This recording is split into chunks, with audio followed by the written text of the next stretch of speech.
हरे कृष्णा। ओम ज्ञानतिमिरान्धस्य ज्ञानञ्जनशलाकया चक्षुरुन्मिलितं येन तस्मै श्रीगुरुवे नमः। नमः विष्णुपादाय कृष्णप्रेष्ठाय भूतले श्रीमते भक्तिवेदान्तस्वामिन्निति नामिने। नमस्ते सारस्वती देवे गौरवाणी प्रचारिणे निर्विशेषा शून्यवादी पाश्चात्यदेशतारिणे। नमो महावदन्याय कृष्णप्रेमप्रदायते कृष्णाय कृष्णचैतन्य नामने गौरतुसे नमः। जय श्री कृष्ण चैतन्य प्रभु नित्यानंद श्री अद्वैत गदाधर शिवासादि गौर भक्त वृंद। हरे कृष्णा कृष्णा कृष्णा हरे हरे, हरे राम राम राम हरे हरे। हरे कृष्णा। तो आप सभी भक्तों का हार्दिक स्वागत है आज के श्रीमद् भगवद गीता के डिस्कशन में। हरे कृष्ण। हम लोग चर्चा कर रहे हैं श्रीमद् भगवद गीता यथारूप 4th चैप्टर और श्लोक संख्या 11।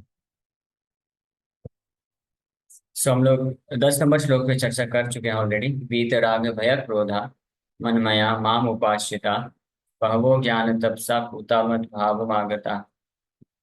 तो इसमें भगवान कृष्ण बताया कि जो राग भय क्रोध से मुक्त हो जाता है ज्ञान तपसा माम उपाश्रिता,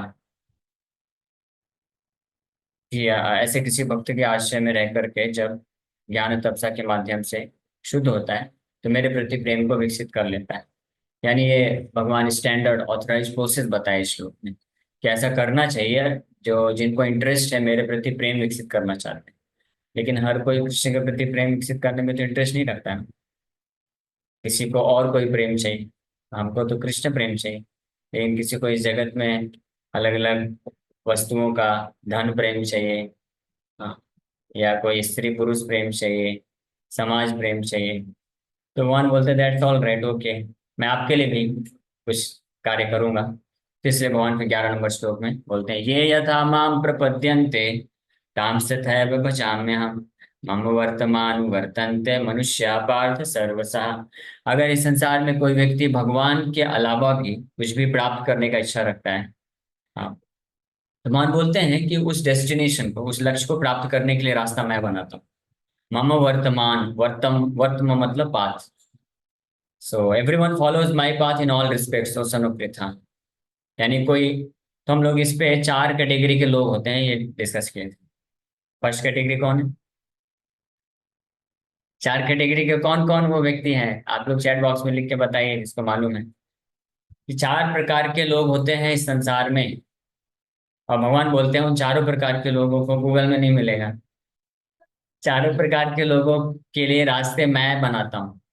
4 प्रकार के लोग कौन है? फर्स्ट क्लास, फर्स्ट क्लास कौन है? जो कृष्ण के प्रति शुद्ध प्रेम को प्राप्त करना चाहते हैं, जैसे कि आप लोग हैं, है ना? कौन कौन है इस फर्स्ट कैटेगरी में? हाथ ऊपर करिए, देखते हैं फर्स्ट कैटेगरी में कौन कौन है जो कृष्ण के प्रति शुद्ध प्रेम को प्राप्त करना चाहते हैं। वो फर्स्ट कैटेगरी के लोग हैं। बस 3 ही भक्त हैं। ओके, ठीक है, अच्छी बात है। तो उनके लिए तो भगवान ने पिछला श्लोक बोल दिया 10 नंबर श्लोक में, वीतराग भय क्रोधा मम मनमया माम उपाश्रिता बहवो ज्ञान तप सपूता मद भाव मागता। मेरे प्रति प्रेम को प्राप्त करते हैं मुझे, फाइनली फिर मुझे प्राप्त कर लेते हैं। लेकिन फिर दूसरे कैटेगरी के लोग होते हैं। कौन? वो ऐसे लोग होते हैं जो कि साधन भक्ति करते हैं और कृष्ण की प्राप्ति की चेष्टा, प्रयास करते हैं। और तीसरे कैटेगरी के लोग होते हैं जो किसी धर्म का पालन तो करते हैं लेकिन कृष्ण को प्राप्त करने का उद्देश्य नहीं है उनको। वो भौतिक संसार में सुख प्राप्त करना चाहते हैं। और चौथे कैटेगरी के लोग हैं जो कि धर्म का भी पालन नहीं करना चाहते, पाप कर्म करना चाहते हैं। और पाप कर्म करके फिर वो भौतिक सुख, इंद्र तृप्ति करना चाहते हैं। तो भगवान बोल रहे हैं मनुष्य पार्थ सर्वसहा। ये जितने भी कैटेगरी के लोग हैं इन सबके लिए मैं जो हूँ रास्ता तैयार करता हूँ। और रास्ता कैसे तैयार करते हैं, किस तरीके से? क्योंकि अल्टीमेटली यहाँ पे भगवान बोल रहे हैं as all surrender in to me, ये यथा माम प्रपद्यन्ते, जो जिस तरीके से मुझे प्रपद्यन्ते यानी समर्पण करते हैं। इससे सूचित होता है, पता चलता है कि अल्टीमेटली हर कोई जो है भगवान को ही समर्पण करता है। हाँ? कोई नास्तिक से नास्तिक व्यक्ति भी होगा तो वो भी यही सोचेगा ना कि मुझे कुछ प्राप्त करना है तो इसका क्या रास्ता है, क्या उपाय है, ऐसा वो सोचता है मन में। उसको वो भगवान के बारे में नहीं सोचता है, भगवान से ऐसा पूछता नहीं है, लेकिन भगवान तो जानते हैं कि मेरे सिवा तो और कोई रास्ता दिखा नहीं सकता है। तो भगवान ऐसे नास्तिक व्यक्ति की भी प्रार्थना को सुन करके उसको उसके तरीके से वो अरेंजमेंट करके देते हैं। हाँ, तो इसलिए भगवान बनना बहुत कठिन कार्य है।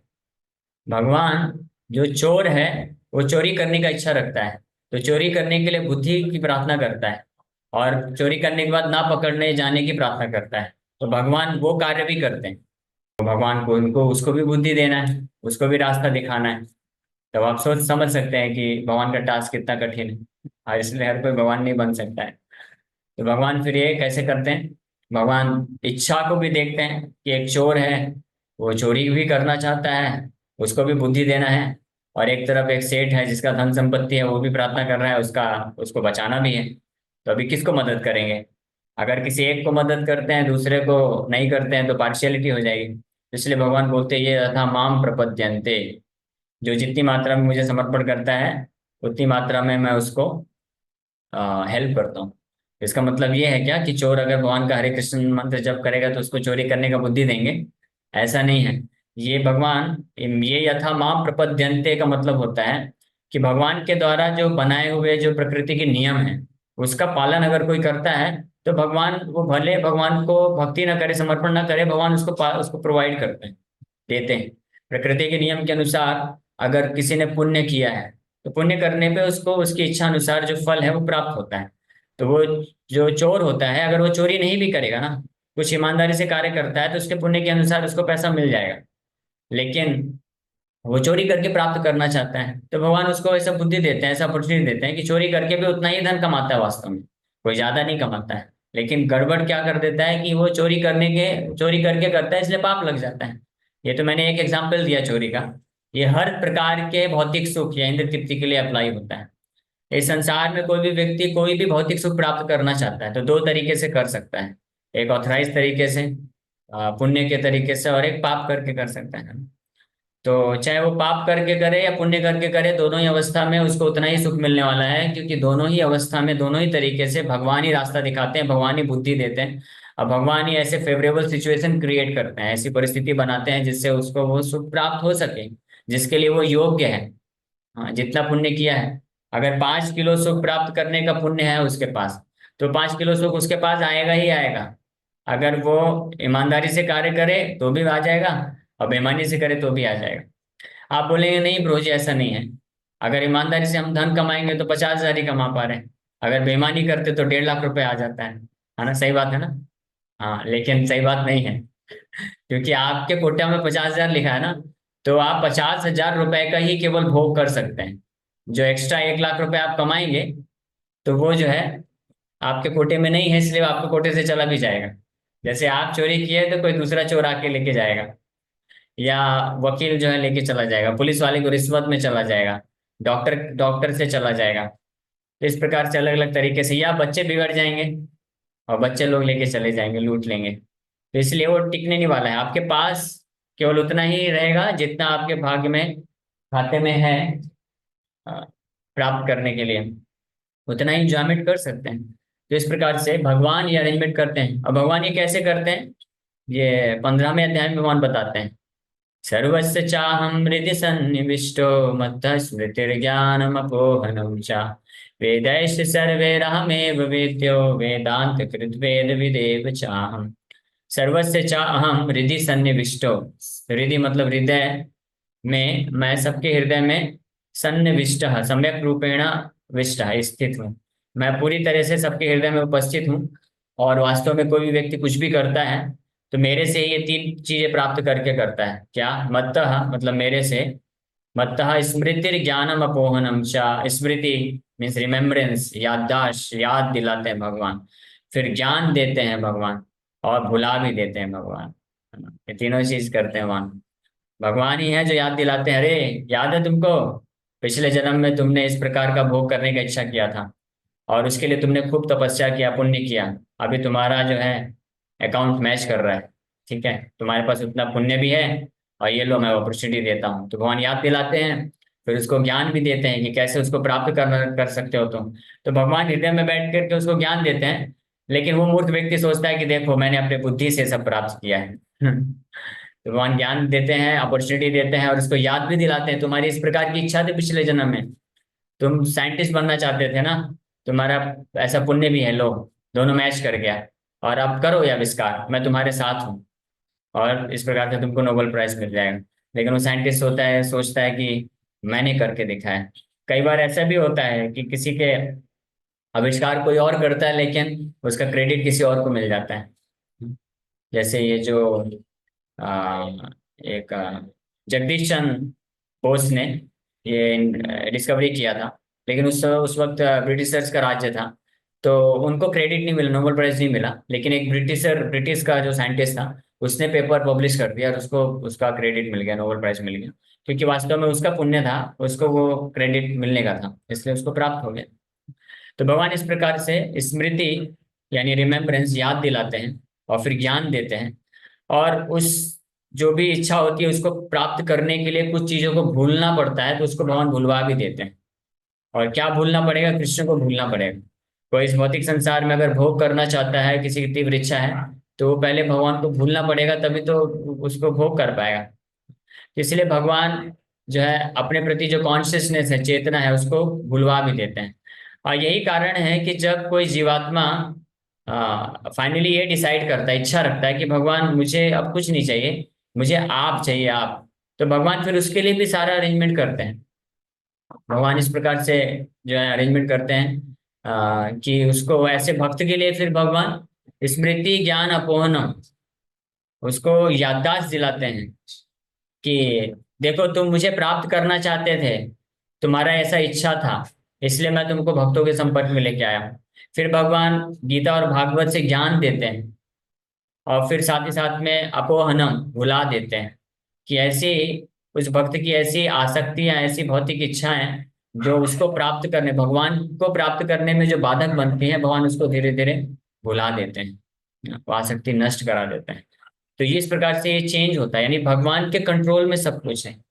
भगवान के हाथ में रेगुलेटर है, वो निगेटिव पॉजिटिव कहीं भी घुमा सकते हैं। लेकिन डिपेंड किसके ऊपर करता है? हमारे ऊपर करता है। जैसे मान लीजिए आप ओला कैब आपने बुक किया और आपने कुछ, आपकी इच्छा थी कि आपको एक पर्टिकुलर डेस्टिनेशन में जाना है। हाँ, मान लीजिए जुहू मंदिर से मैंने बुक किया और मैं दादर जा रहा हूँ, दादर के लिए मैंने डाल दिया। ठीक है, तो अभी तो डेस्टिनेशन के अकॉर्डिंग ड्राइवर जो आया, मुझे मैप तैयार है, रास्ता तैयार है। अगर मैं बैठा रहूंगा चुपचाप तो कहाँ पहुंचूंगा?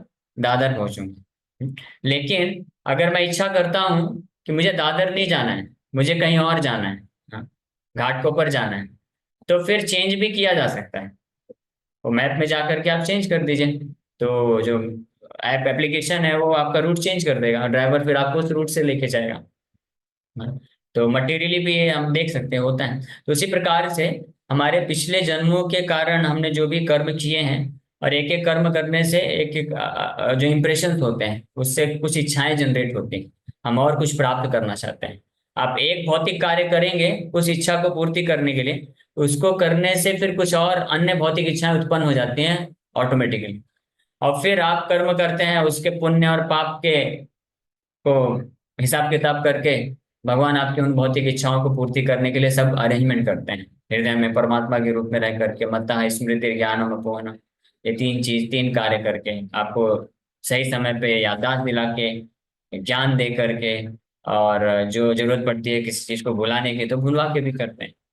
लेकिन अगर कोई सौभाग्यशाली जीवात्माएं होते हैं जैसे आप सब हैं, ऐसा मैं आशा करता हूँ कि जो ये समझ जाते हैं कि अब हमारे भौतिक जीवन में वास्तव में कोई भौतिक सुख नहीं रखा है, हमारा एकमात्र जो अल्टीमेट जो अंतिम लक्ष्य है वो भगवान कृष्ण है, तो कृष्ण को प्राप्त करना चाहते हैं। तो पूर्व जन्म के कर्म के अनुसार जो ऑलरेडी डिसाइडेड है, आप गाड़ी में बैठे हुए हैं और ऑलरेडी कुछ डेस्टिनेशन है, पॉजिटिव और नेगेटिव दोनों चीजें हैं। यानी कुछ सुख मिलने वाला है, कुछ दुख मिलने वाला है, ये दोनों चीजें डिसाइडेड हैं ऑलरेडी। तो वो चेंज हो सकता है अगर आप डेस्टिनेशन को बदल देते हैं, तो डेस्टिनेशन को भौतिक से जो है आध्यात्मिक कर देते हैं, कृष्ण को कर देते हैं, तो कृष्ण रूट को चेंज कर सकते हैं। हाँ, और ऐसा कई एग्जाम्पल्स हैं। हाँ, जैसे मेरा तो कुछ और डेस्टिनेशन था, भगवान ने चेंज कर दिया। कहाँ मैं कहाँ पे जाता। हाँ, इसरो इसरो का तो लक्ष्य बनाया तो पता नहीं मिलता भी नहीं मिलता, जो भी है, लेकिन कुछ और ही होने वाला था। तो इस प्रकार से लेकिन भगवान ने डेस्टिनेशन चेंज कर दिया। और कुंडली में ऐसा लिखा हुआ था कि विवाह होगा, दो तीन बच्चे होंगे। ये सब लिखा हुआ था। और किस एज में होगा ये भी लिखा हुआ था, सब डिसाइडेड था ये सारी चीजें। लेकिन इच्छा परिवर्तित हो गई, भगवान ने चेंज कर दिया, कहीं और लेके चले गए। और कितना अच्छा जीवन हो गया। तो रूट चेंज कर सकते हैं भगवान, तो ये पॉसिबल है। और ऐसे अनेकों ब्रह्मचारी हैं। मोर देन 90% ब्रह्मचारी इस्कॉन में से हैं जिनके कुंडली में लिखा है कि विवाह होना था, लेकिन नहीं हुआ। क्यों? क्योंकि उन्होंने जाके फिर वापस से ओला कैब में बैठने के बाद समझ गए कि ये जो डेस्टिनेशन, ये गड़बड़ घोटाला वाला है, इधर नहीं जाना है, डेस्टिनेशन चेंज कर दिया उन्होंने। तो इमीडिएटली जो एप्लीकेशन है भगवान का, उसमें रूट चेंज कर दिया भगवान ने, और बहुत अच्छा डेस्टिनेशन की तरफ वो फिर बढ़ जाते हैं। हाँ, इस मुकेश वो लिख रहे हैं इसरो से इस्कॉन हो गया। सही बात है। इस प्रकार से भगवान डेस्टिनेशन चेंज कर सकते हैं किसी के लाइफ में भी। इसलिए अगर हम चाहते हैं हमारे जीवन में, देखिए पूर्व कर्म के अनुसार प्रारब्ध होता है। प्रारब्ध जो होता है, पाप और पुण्य, वो हमको इस जीवन में सुख और दुख देते हैं, और वो हमारे जीवन में बाधा उत्पन्न करते हैं हमको भक्ति करने में। लेकिन अगर आप तीव्र इच्छा करते हैं, समर्पण करते हैं, कृष्ण के नाम का उच्चारण करते हैं, और इंटेंसिटी के साथ कृष्ण को पुकारते हैं, तो कृष्ण आपके सिंसियरिटी को, हृदय की इच्छा को जानते हुए वो चेंज कर सकते हैं, मैनिपुलेट कर सकते हैं in a way suitable for your progress to spiritual advancement. इस तरीके से भगवान करते हैं, क्योंकि भगवान तो एक्सपर्ट हैं, दक्ष हैं। हाँ, इसलिए महाराज कुलशेखर प्रार्थना करते हैं, श्री वल्लभेति वरदेति दया परेति नाथेति नाग शयनेति जगन्निवासे भक्त प्रियेति भवलुंठन को विदेति आलापिनम प्रतिदिनम गुरु माम मुकुंदा। भक्त प्रियेति, ऐसे आप भगवान को एड्रेस कर रहे हैं, श्री वल्लभ इति, कि आप श्री माता लक्ष्मी के अत्यंत प्रिय हैं। वल्लभ इति श्री वल्लभेति वरदेति, वरद वरदान देने वाले हैं आप, वरदान देते हैं। श्री वल्लभेति वरदेति दया परेति, कि दया करने में हमेशा तत्पर रहते हैं। You are always committed to bestow mercy upon your devotees. दया परेति भक्त प्रियेति, भक्त प्रिय इति, आप भक्तों को बहुत प्रिय हैं या भक्त आपको बहुत प्रिय हैं, ये दोनों चीज। और फिर फाइनली बोलते हैं भवलुंठन को विदेति। भवलुंठन मतलब भव सागर से मुक्त करने में भगवान क्या है? कोविद है। कोविद, कोविड नहीं, कोविद। द कोविद का मतलब होता है बुद्धिमान है भगवान, एक्सपर्ट है या दक्ष है।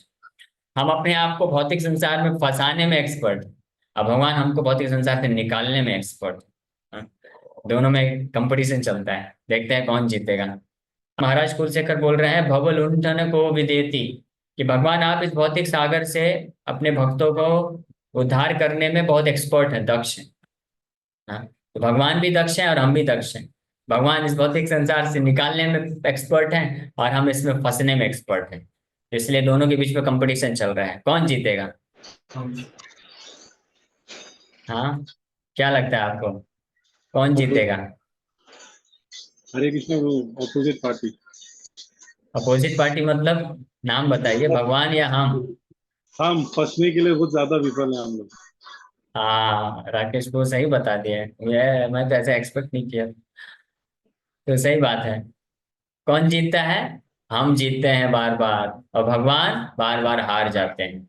सोचिए, भगवान सर्वशक्तिमान है, ऑल पावरफुल, लेकिन हम इतने शक्तिशाली हैं, हम उनको भी हरा देते हैं। तो आप बोलेंगे ऐसा कैसे हो सकता है, भगवान कैसे हार सकते हैं? भगवान तो ऑल पावरफुल हैं, वो तो एक्सपर्ट हैं उद्धार करने में। तो इसलिए हरा देते हैं क्योंकि हम जो है, भगवान हमको स्वेच्छा दे रखे हैं। अरे आप बोलो तो सही कि मुझे इस संसार से मुक्त करो, तब तो भगवान एक्शन लेंगे ना। हम भगवान को एक्शन लेने के लिए मौका ही नहीं देते हैं। हम इच्छा ही नहीं प्रकट करते हैं कि इस संसार से हमको निकलना है। क्योंकि जब तक हम इच्छा नहीं प्रकट करेंगे कि हमको इस संसार से निकलना है, तो भगवान कैसे निकाल सकते हैं? भगवान फोर्स लव नहीं करना चाहते हैं, बलपूर्वक प्रेम नहीं कराना चाहते हैं। भगवान फ्री विल दे के रखें, तो इसलिए भगवान इंतजार करते हैं। वो कमर कस के खड़े हुए हैं और जस्ट वेट कर रहे हैं कि कब ये बोलेगा, कब ये बोलेगा कि मुझे बचाओ। जैसे द्रौपदी, द्रौपदी तो बचना चाहती थी। आप बोलेंगे हम तो चाहते हैं प्रभु जी, बचना चाहते हैं। कौन इस संसार में दुख चाहता है? कोई नहीं चाहता है। ये बात सही है। लेकिन कौन है जो सुख चाहते हैं कृष्ण के लिए? सब लोग सुख चाहते हैं, दुख से बचना चाहते हैं। और भगवान हमको दुख से निकालने में एक्सपर्ट भी हैं। लेकिन फिर भी भगवान क्यों नहीं निकालते? क्योंकि हम लोग भगवान से बचना नहीं चाहते, हम लोग भगवान से सुख नहीं प्राप्त करना चाहते। हम लोग दुख नहीं चाहते हैं, लेकिन हमको इंडिपेंडेंटली, स्वतंत्र रूप से इस भौतिक संसार में ईश्वर बन करके, भोग करके सुख करने की, प्राप्त करने की इच्छा है। इसलिए हम भगवान को नहीं पुकारते हैं कि हम भगवान आपको सेवा करना चाहते हैं। ये इच्छा नहीं आती है। और आती भी है तो वो बाहर से रहती है, अंदर से नहीं रहती, हृदय के गहराई से। वो गहराई तक अभी नहीं गया है। जस्ट एक लिप सर्विस होता है, हरे कृष्णा हरे कृष्णा। का मतलब होता है, O my dear Krishna, O my dear Shrimati Radha Rani, please engage me in your service. ये प्रार्थना, इसका मतलब हरे कृष्ण महामंत्र का। ये हमने कई बार चर्चा किया कि जो हरे कृष्ण महामंत्र हम लोग जप करते हैं, उसका मतलब क्या है। इसका मतलब है कि हम जब हरे कृष्ण जप करते हैं, तो लिटरली इसका मीनिंग होता है कि हम भगवान कृष्ण को बोल रहे हैं। क्या बोल रहे हैं? कि हे मेरे कृष्ण, हे मेरे श्रीमती राधा रानी, राधा कृष्ण, मैं, मेरा आपके साथ वास्तविक संबंध है। मैं आपका नित्य सनातन दास हूँ। लेकिन आपको छोड़ करके मैंने इस संसार में कई करोड़ों करोड़ों जन्मों से मैंने किसका सेवा किया? माया का सेवा किया। और माया का भरपूर सेवा किया। और उसका रिजल्ट क्या हुआ? ना तो माया संतुष्ट हुई, ना मैं संतुष्ट हुआ। माया किसके स्वरूप में? माया मन, इंद्रियां और इस संसार के जो भी लोग हैं, सगे संबंधी, भाई बंधु, समाज, ये सारे जितनी भी चीजें हैं, यहाँ तक कि इंक्लूडिंग डेमी गॉड्स, हाँ, सबका सेवा किया। लेकिन केवल कृष्ण का सेवा हम नहीं किए, इसीलिए हम लोग यहाँ पे अभी पड़े हुए हैं। तो हरे कृष्ण मंत्र का मतलब होता है कि मैंने इतने करोड़ों जन्मों से इन सबका सेवा किया, केवल आपका ही सेवा नहीं किया, लेकिन मैं आपका असली सेवक हूँ। और इसीलिए मैं बहुत दुख भोग रहा था। लेकिन अब मैं आप तीव्रता से आपके चरण कमलों का आश्रय लेना चाहता हूँ। अब आप कृपा करके मुझे आपके चरण कमल में आश्रय दीजिए और आपकी सेवा में लगाइए। That's all. केवल मैं यही चाहता हूँ। तो इस प्रकार की प्रार्थना हम लोग करते हैं क्या? जब भाव ऐसा रहता है, हरे कृष्ण महामंत्र जब करते हैं, तो ऐसा भाव नहीं रहता। नहीं रहते तो प्रभु। फिर भगवान, तो भगवान फिर कैसे मदद करेंगे? भगवान तो एक्सपर्ट हैं, लेकिन हम भगवान को अलाउ नहीं करते हैं। तो we should allow Krishna to come in our heart and take the reins of our life and make us victorious in this battle of, Kurukshetra नहीं है, कौन सा बैटल है? भव क्षेत्र है, भव क्षेत्र है, भव सागर के बैटल में। ठीक है, समय ही हो गया है। तो इस श्लोक में भगवान ये बहुत महत्वपूर्ण चीज बोल रहे हैं कि ये यथा माम प्रपद्यन्ते, जो जिस तरीके से मेरा मेरा शरणागत होता है। तो शरणागत मतलब ये नहीं कि केवल भक्ति भाव से, एक्चुअली भगवान ही सब कुछ है ना। भगवान कृष्ण से ही इस संसार के सारे रिसोर्सेज आते हैं, भगवान से ही बुद्धि आता है, भगवान से ही सारे मटेरियल अपॉर्चुनिटीज आते हैं, और सब कुछ वहां से आता है। इसलिए जो व्यक्ति भौतिक सुख प्राप्त करना चाहता है, जो पाप करके भोग करना चाहता है, तो वो भी अल्टीमेटली भगवान से ही आता है। इसलिए जो व्यक्ति उस प्रकार से भगवान को समर्पण करता है, तो भगवान उसको उस प्रकार से हेल्प करते हैं, उसके लिए रास्ता तैयार करते हैं। और जैसा जैसा डेस्टिनेशन चाहता है, जैसा रास्ता होता है, उसके अनुसार उसको फिर जो है फल भी मिलता है। तो इस तरीके से भगवान हेल्प करते हैं। तो ये चार अलग अलग कैटेगरी में कैसे हेल्प करते हैं भगवान, ये हम लोग कल चर्चा करेंगे। अभी समय हो गया। Thank you very much. Hare Krishna. किसी वक्त का कोई प्रश्न है तो पूछ सकते हैं। मुकेश भाऊ का प्रश्न है। यस मुकेश भाऊ जी। हरे कृष्ण प्रभु। हरे कृष्णा। प्रभु आपने लास्ट में जैसे बताया कि भाई हम जैसे मतलब भगवान कृष्ण को याद करते हैं वो हिसाब से हमें फल मिलता है, राइट? यस। बराबर ना? हाँ, आपने सही हाँ। बताया। और तो मैं ये बोल रहा हूँ कि अभी तो हम मतलब अभी ये भौतिक दुनिया में है, तो मतलब हम आपकी तरह नहीं मांग सकते। हम तो भौतिक चीजें तो मांगते ही है। और देखो, हम तो मतलब गृहस्थ है तो थोड़ा बहुत तो मतलब संसार की चीजें मांगेंगे ही। तो मेरा कहने का मतलब है कि कृष्ण जितना आपको, आप तो सन्यासी हो तो वो हिसाब से आपको सपोर्ट करता है, उतना ही सपोर्ट हमको करेगा क्या? क्योंकि हमारा मांगने का तरीका कुछ अलग है और सब भौतिक चीजें इसमें थोड़ी इन्वॉल्व भी है, पूरी तरह प्योर नहीं है हम। तो वो सपोर्ट हाँ होगा तो कि नहीं होगा, कैसे होगा? बिल्कुल यस। बिल्कुल होगा। तो इस श्लोक में भगवान वही चीज बोल रहे हैं कि ये यथा मां प्रपद्यन्ते ताम सदैव भजाम्य हम।